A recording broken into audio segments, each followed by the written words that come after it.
வணக்க மக்களே, சற்று முன்னாடியான மிக முக்கியமான செய்தி ஒன்று வெளியாகி இருக்கிறது. கோட்டையை அதிர வைக்கும் தாவைக்காவின் அடுத்த பிளான் என்ன? விஜய் தலைமையிலான மெகா கூட்டணி கூட்டம். வாங்க வீடியோவை மூலமாக காண்கலாம். அதாவது தமிழக அரசு வரலாற்றிலே இந்த 2026 சட்டமன்ற தேர்தல் முடிவுக்கு பிறகுதான் தமிழகத்தில் நிலவக்கூடிய மாற்றம் என்பது தமிழக மக்களிடம் எதிர்பாராத விதமாகத்தான் புது மாற்றமெல்லாம் தமிழகத்தில் நிகழ்ந்து கொண்டிருக்கிறதா. அந்த வகையில்தான் அதாவது இரு பெரும் திராவிட கட்சியான தனது 50 ஆண்டு அரசியல் அனுபவம் கொண்ட திமுக மற்றும் அதிமுக ஆகிய இரு பெரும் கட்சிகளை பின்னுக்கு தள்ளி, அதாவது 108 இடங்களை பிடித்து தமிழகத்திலே ஒரு மிக பெருமான கட்சியாக தாவைக்கா உருவெடுத்திருக்கிறது. அந்த வகையில்தான் தாவைக்கா புதிதாக அரசு பொறுப்பும் ஏற்றிருக்கிறதா. இந்த வகையில்தான் இந்த தமிழக அரசியல் வரலாற்றில் 30 ஆண்டுகால திராவிட அரசுகள் இருந்து வரை போட்டியை உடைத்தெறிந்து முதலமைச்சராக அரியணை ஏற்றியுள்ளார் தமிழக வெற்றி கழகத்தின் தலைவர், அதாவது ஜோசப் விஜய் அவர்கள்.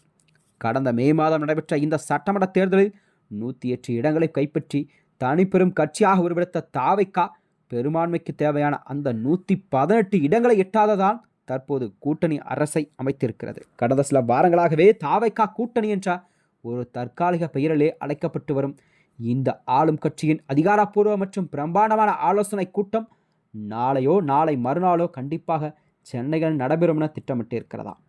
முதலமைச்சர் விஜய் தலைமையில் நடைபெறும் இந்த கூட்டத்தில் கூட்டணிக்கு ஒரு நிரந்தரமான கொள்கை ரீதியாக புதிய பெயர் சூட்டப்பட உள்ளதாக அறிவாலய வட்டாரங்கள் மற்றும் அரசுகள் வட்டாரங்கள் பரவலாக பேசப்பட்டு வந்தது. இந்த ஆலோசனை கூட்டத்திற்கு முன்னதாகவே தமிழக அரசுகளில் மற்றொரு முக்கிய திருப்பம் அரங்கேறியிருக்கிறது. அதாவது கடந்த 9 ஆண்டுகால திமுக கூட்டணியில் அசைக்க முடியாத அங்கமாக இருந்த மறுமலர்ச்சி திராவிட முன்னேற்றக் கழகம் கடந்த ஜூன் 27 அன்று தனது பொதுக்குழுவில் ஒரு மனதாக தீர்மானம் ஒன்றை நிறைவேற்றி திமுக கூட்டணியிலிருந்து அதிகாரப்பூர்வமாக வெளியேறுகிறது.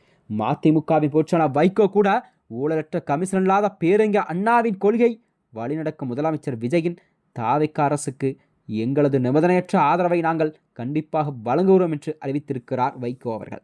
வர இருக்கும் இடைத்தேர்தலிலும் தாவைக்காவிற்கு முழு ஆதரவை வழங்க முடிவு செய்துள்ளதாக மதிமுக நாளைய மறுநாள் நடக்கும் இந்த ஆலோசனை கூட்டத்தில் பங்கேற்கிறதாம். இதனால் ஆளும் தாவைக்கா கூட்டணியின் பலம் என்பது நாளுக்கு நாள் அதிகரித்து கொண்டேதான் வந்து கொண்டிருக்கிறது. தற்போதைய முதலமைச்சர் விஜய் தலைமையிலான அமைச்சரவையில் கூட இந்திய தேசிய காங்கிரஸ், விடுதலை சிறுத்தை கட்சி மற்றும் இந்திய யூனியன் முஸ்லீம் லீக் ஆகிய கட்சிகள் கேபினட் அந்தஸ்துடன் பொறுப்புகள் வகிக்கிறதா.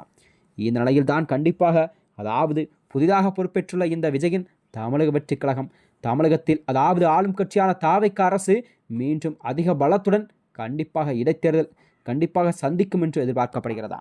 மேலும் இதுபோன்ற வீடியோக்களை தெரிந்து கொள்ள நமது சேனலை மறக்காமல் சப்ஸ்கிரைப் செய்து கொள்ளும். நன்றி, வணக்கம்.